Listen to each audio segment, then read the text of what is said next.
Hello everyone, and welcome back to Twig, or This Week in Gaming. I'm your host Sean with MER Gaming, and today we are covering all the gaming news that happened this week, the week of October 30th.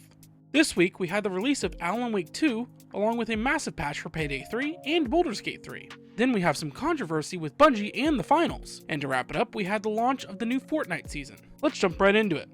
Alan Wake 2 launched last week and has solidified its place in the Remedy catalog. The game continues the trend of Remedy games of being the most confusing game to understand.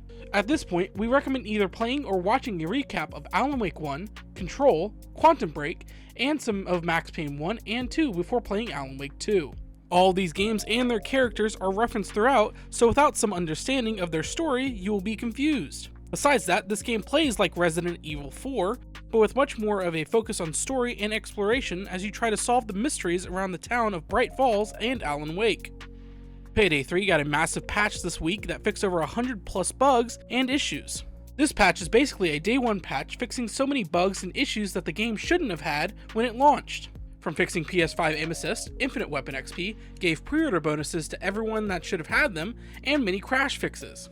Very little of this patch will affect gameplay as there are only 3 balance changes that are not just bug fixes. These 3 involve the cops with dozers now walking forward and not just sniping with shotguns, flashbangs now working better on players, and no longer being able to open doors to cop spawns so that you can spawn kill them. Hopefully now that they have done a big fix patch, we can finally get updates that give us much needed new content. Not to be outdone, Baldur's Gate 3 also had a massive patch this week with over 1,000 fixes and changes. There are so many things to this 4th patch that it is even hard to pick out what the biggest changes are. Some of the biggest changes is that you can now customize hirelings when you buy them, and you can dismiss dead avatars to Wither's wardrobe. Added an option on a controller to make intern a hold button rather than a click. Some colorblind options. Some cleric fixes. Sponges to remove dirt and blood from party members. Map icons for magic mirror and wardrobe.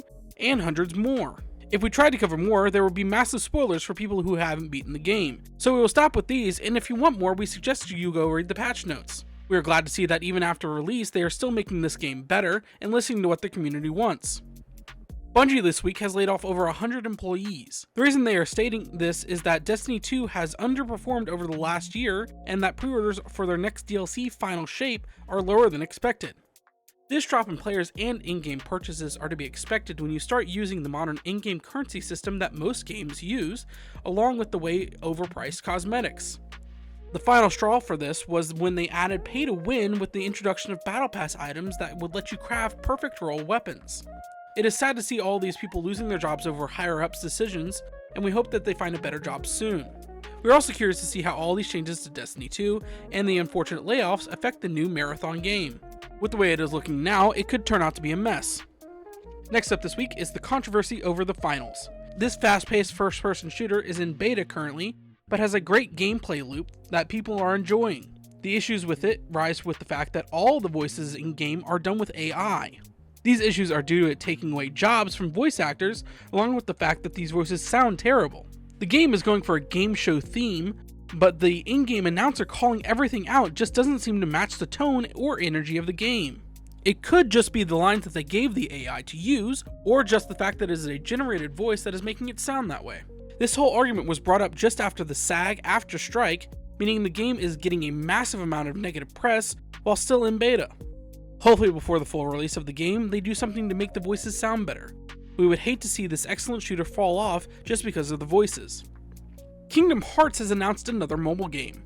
The new game, titled Kingdom Hearts Missing Link, is a GPS-style mobile game, meaning you will have to walk or drive to places doing things in the game, much like Pokemon Go. They didn't show us much of the gameplay, but it looks like you will be traveling to places to battle Heartless with your Keyblade. It appears that the way that you will attack will be based on which Disney or Pixar characters you choose to bring into battle with you, along with an attack and dodge button. Other than that, it looks like it will take place sometime after the previous Kingdom Hearts mobile game.